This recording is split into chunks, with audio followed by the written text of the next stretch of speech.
Comment ça va? La rubrique. non side by side dañ lay commandé sax. ay bouton lañ yor naan la ko picc picc. waaw may tey dañuy wax de constipation. waaw tey on va parler de la constipation. muy loo xam ni sonal nañu. voilà donc constipation nag muy benn état boo xam te ne dafa soof man daal fan yi daal muy soof yi rek laa jël. xam nga nekk ci benn nga nekk ci biir nit ñi ñëpp nekk ci jàmm ñëpp nekk à l'aise yow ngay muuti. waaw di muuti. am ballonnement di jeex. di jeex des fois nga gaz sax te doo ko tey. xam nga yooyu yëpp am na fi ñi ko xamul ci olof moom mooy. seere wax ko pour ñi nga xam ne xamuñu lan mooy constipation. Constipation donc constipation c'est pas nécessairement une maladie mën na nag nga am ko mu dem ba yóbbu la à ce que nga am yenn maladie yi parce que voilà à force de ne pas le traiter à force d'être toujours constipé mën na dem ba indil la yenn maladie. il faut le dire aller aux toilettes c'est normal voilà léegi nit ñi il faut ñu jàpp loolu maanaam dem toilette c'est normal bañ na ko ba boo demee ci docteur sax lim lay njëkk a wax mooy tous les matins boo yeewoo da nga war a dem toilette ndax nga génnee li nga xam te ne mooy lu bon li nekk sa yaram yëpp li nga lekk démb bokk maanaam yi nga lekk démb yëpp déchets yi nga xam te ne yëpp dafa dem traversé dem fi mu war a dem boo yeewoo fajar da nga ko war a dindi moo tax dañuy naan ne nit ñi di naan ndox lu bëri ñuy recommander à ce que boo yeewoo au réveil takk soit nga naan ndox bu sedd nga yëngal biir bi wala nga naan voilà mais ndox bi bu mu sedd. Bonne quantité 1 litre demi 1 litre. waaw 1 litre si tu ne peux pas boire 1 litre comme ni ko médecin bi doon wax la dernière fois am na ñoo xam ne booy doog a démarrer ni tu peux pas boire d'un seul coup ni 1 litre mais quand même boire 1 à 2 verres le matin à jeun mooy maanaam da ngay yeewu rek jóg ci lal boo borosoo ba pare rek wala boo sangoo ba pare rek automatiquement naanal ndox wala avant ngay sangu ji nga naan ndox. ñaari kaasu ndox pour le début da ngay gis au fur et à mesure yow yaay yokk quantité bi mais ndox bi soit mu sedd maanaam mu tàngul seddul wala mu nekk ndox boo xam ne ndox robinet la mais bu mu sedd nga naan ko nga toog tuuti benn 10 à 15 minutes nga dem sangu ji boo demee sangu ji moom su neexee suñu borom de di nga liggéey balaa ngaa sangu te loolu mooy arrangé tax da ngay oyof voilà parce que da ngay génnee impureté yi nekk sa yaram bi yëpp maanaam déchets yëpp day génn de telle sorte que da ngay gis sa journée toute la journée da ngay feex en général nag ñi nga xam te dañuy constipé c'est parce que dañuy am problème mu déshydratation wala seen problème mu alimentation par rapport ak lekk yi ñuy lekk ak le fait que duñu naan ndox bu bëri ndox dafa am importance voilà il faut ngay naan ndox bu bëri parce que da lay hydraté te tant que mu ngi lay hydraté daf lay lassé nit ñi xamuñu ci loolu les gens pensent que ne voilà boire de l'eau daf lay sawloo kese déedéet ni mu lay sawloowee noonu la lay kii yéen en même temps noonu la lay hydraté ba pare di la déconstiper voilà donc parce que habituellement nit ñi dañuy lekk façon lekk bu nekk am na ay lekk yoo xamante ne dañu susceptible à indil la constipation comme les pâtes xam nga pâtes yi nga xam ne dañ koy lekk surtout les gens ils ont tendance à manger des pâtes que la nuit non seulement la nuit boo fa lekkee pâtes tu as du mal à digérer les pâtes yi dañuy def estomac bi day liggéeyam day gën a yéex donc du coup toute la nuit tu te rends compte que ne yaa ngi liggéeyloo sa estomac liggéey bu métti le matin quand tu te réveilles soit tu as des maux de ventre wala nga yeewu gis ne mënoo def dara. te léegi seetlu nga pâtes yi de plus en plus léegi dañu lay defal pâtes yoo xam dafa légère à base de céréales yoo xam ne facilement nga digérer ko au bout de 20-30 minutes. Voilà justement c'est-à-dire que il faut faire le choix des pâtes aussi du pâte bu nekk ngay tëb rek lekk dafa am ay pâtes selon seen constitution selon ni ñu ko maanaam ingrédients yi ci nekk ni ñu ko defaree exactement donc bu nekk mais bon xam nga on n'a pas forcément le temps de toujours regarder la composition d'un produit. xam nga li nga ci am mooy pâte la dañ koy baxal. après nga assaisonné ko def ko voilà. nga def ko nu la neex nga lekk ko mais am na pâtes yoo xamante ne dafa am heure yoo koy lekk ak heure yoo ko dul lekk parce que boo ko lekkee yenn heure yi nii mën na la constiper am na lekk comme ay plein de choses les pommes de terre là que tu vois am na ñoo xam ne pomme de terre da leen di constiper loo te am na ñoo normalement pomme de terre warul la constiper loo dafa war a dawloo sa biir mais am na ñoo bu ñu lekkee pomme de terre dañuy constiper yàpp bi nga xamante ne dañ koy lekk moo tax même les médecins interdisent de manger beaucoup de viande la nuit dëgg la yàpp rakin cak da lay constiper loo parce que problème bi am mooy que tu ne le digères pas bien yàpp bi da nga ko dul digérer bu baax parce que estomac bi li mu waroon liggéey ci tuuti fukki yoon la koy liggéey. mais seetlu naa muru boobu ngande boobu laa te mu diis nii naka la tudd. Tapalapa. Papalapa ay waay Papalapa. Papalapa. Tapalapa non ko soo ko lekkee yow. Tapalapa waaw Tapalapa. mais parce que Tapalapa farine kese la dafa bëri farine dafa diis dafa bëri fagadaga. ay laa wax nga loo xam ne moo la. non mais est-ce que xam nga on se rend pas compte de ça mais suñu alimentation bi yenn saa yi ñooy créer suñu bopp suñu problème. bien sûr donc tey jii nii ñi nga xamante ne tam dañu am ay manque de fibres alimentaires maanaam amuñu fibres yu bëri ci seen yaram tamit ils sont susceptibles d'avoir donc d'être constipés même effort physique ñi nga xam ne ils font pas beaucoup de sport du ñuy dox du ñuy daw ñooñu dañuy am régulièrement des problèmes de constipation. donc yooyu yëpp muy ay aspects yoo xamante ne dañ koy am ci constipation te nit ñi duñu xam lan moo leen koy indil exactement donc il faut ñi naan ndox bu bëri di lekk ay lekk yu bëri fibre alimentaire. donc fibre mooy lan mooy am ay fruits légumes wala lan la. par exemple ay fruits ay légumes yooyu yëpp c'est des aliments. ay ñoom pulox ak ay ñoom. carotte ak voilà xam nga chaque jour bañ nañ ko ba léegi. bañ nañ ko ba léegi on le dit tous les jours il faut manger 5 fruits et légumes. lim ko mooy sama kii rek orange. pomme banane avocat. waaw ak mandarine. waaw léegi nag légumes yi nag. légumes yi nag. légumes yi da ngay lekk pulox waxal yow. lekk lan. batañse kuluñe naajo. naajo bi à propos de naajo dinaa leen ci wax benn secret ci kanam. constipation. naajo dafa bëri fibre. yoo. naajo mooy aliment bi ëpp fibre. ci kii. naajo maa ci découvrir loo xam ne yàlla xam na ne paa yëpp dinañ ma gërëm sax. bool waaw da nga koy wax nag yow tamit. surtout doomu naajo yi. voilà paa bu am prostate. voilà bu am prostate da nga koy jël weex ko ba mu wow nga dëbb ko ba mu. mais laaj yow doy nga waar. praticien ngay waxal ni moom bon plan lay def loolu da ngaa war a xam nag. yow it nag est-ce que xam nga dama bu ci bon plan laa ko bëggoon jox quoi mais comme dama gaaw. anticipé na ko waxal si programme na ko mi ngi sama programme. yooyu yëpp ay avocat ak yooyu yëpp c'est des aliments à beaucoup consommer. parce que tout simplement day dindi constipation les tomates xam nga. ak plein de choses voilà donc yoo xamante ne nu mu tuddati orange. l'orange dafa baax ci constipation ak meew après ça dépend am na ñoom dañu am problème estomac donc mënuñu naan meew. ok habituellement boo naanee meew ñu am problème estomac dañu mën na leen gaañ. ça dépend ci meew yi. ci meew yi nga xamante ne moom ngay jël parce que am nga yoo xamante ne meew naturel la da nga koy jëlee ci nag bi ñëw mu nekk meew pur mais léegi meew yi ñuy naan kenn xamul lan la. am na yoo xamante ne ay herbes lañ ko defee ça dépend voilà ça dépend ci meew bi ngay naan ak yooyu mais d'habitude meew moom laxatif. waaw man yii nekk ci ay gloria da ngay gis d'habitude boo considéré dañu naan nga naan gloria parce que gloria dafa gaaw ci loolu.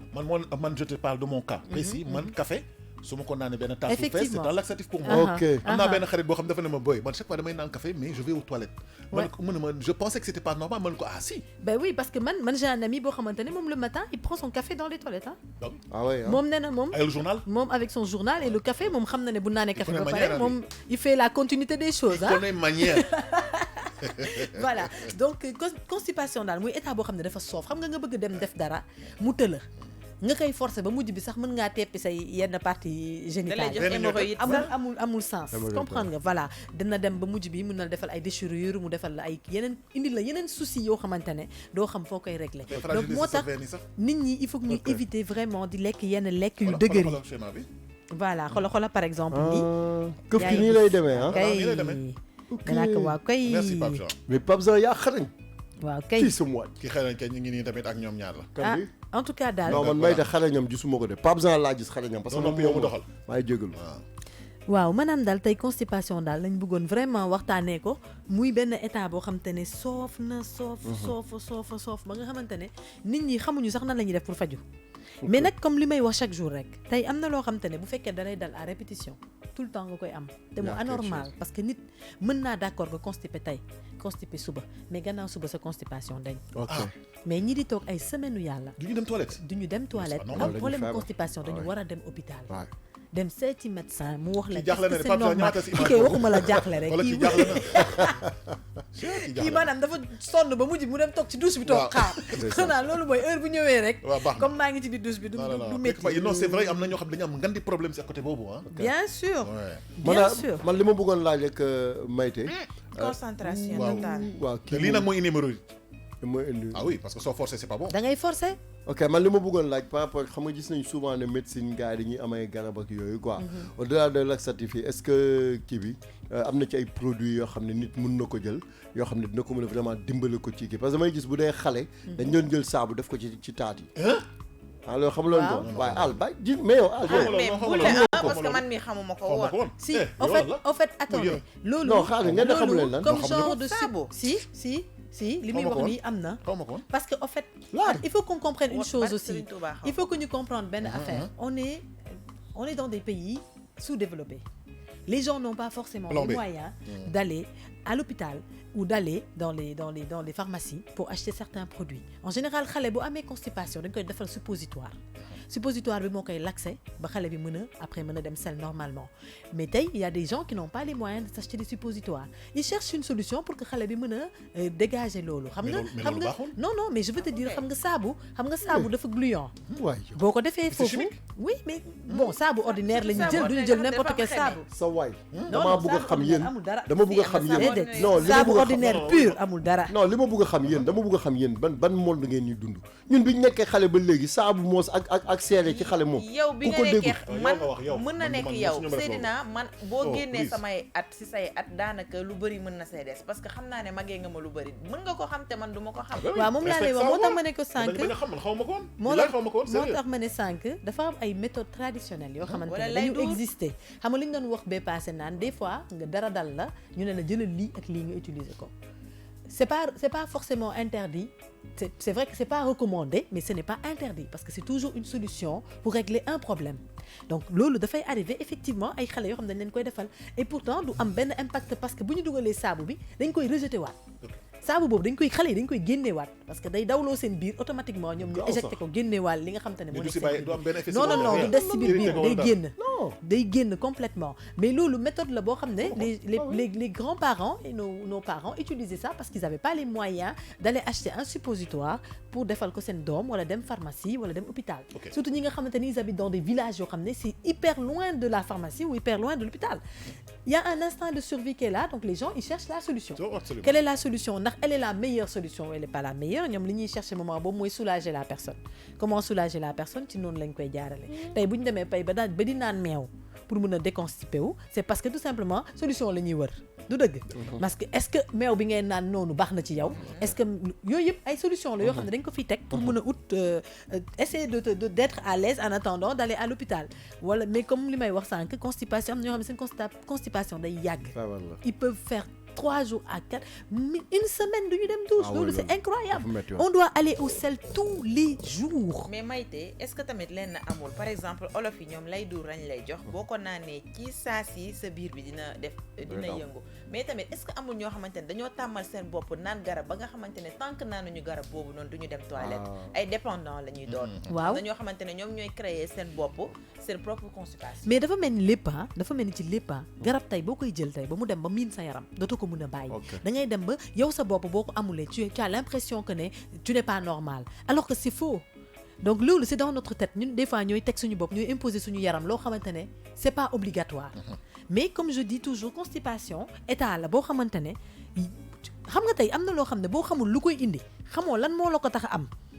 parce que tey toute la journée tu manges c'est pas tous les produits que tu manges qui te font faire avoir de la constipation dina am benn produit boo xam ne parmi yi nga lekk moo la indil constipation boobu donc yow comme yow xamuloo exactement la indi sa constipation da ngay dem laajte ji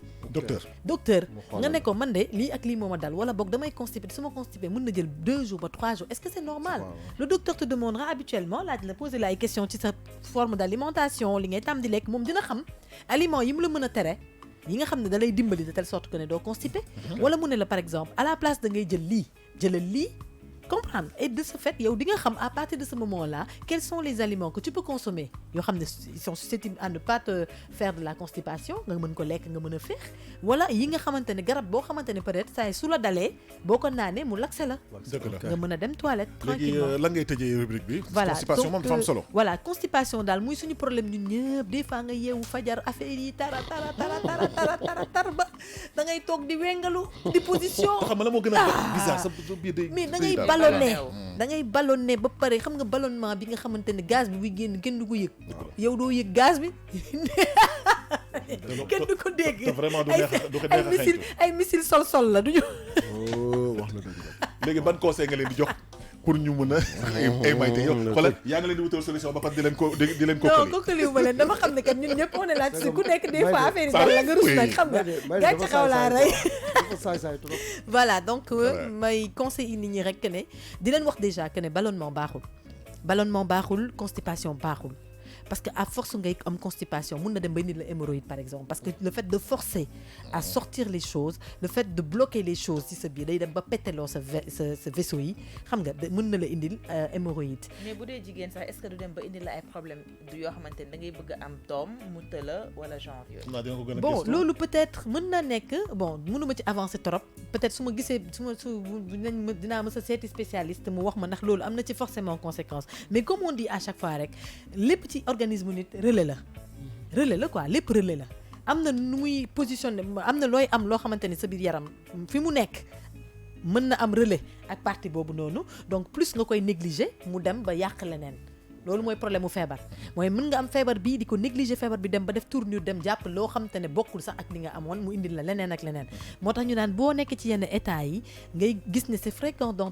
ton organisme et ce n'est pas normal que tu n'es pas tout le temps à l'aise parce que nit ki da ngay sent il faut que tu te sentes bien quand tu es quelque part quand tu sors quand tu manges quand tu dors lépp da nga war a nekk bien et pour nga nekk bien il faut nga dem seeti docteur nga wax ko lan mooy sa problème moom bu la ci mënee dimbali mu dimbali la ci voilà loolu daal mooy sama conseil de tous les jours. Absolument. Voilà, approchez-vous des médecins. C'est pas interdit nag parfois de prendre des choses qui peuvent nous aider. Qui peuvent dépanner. Voilà, qui peuvent dépanner. Wow. Mais quand ça devient récurrent, Chronique. voilà, il faut aller voir un médecin.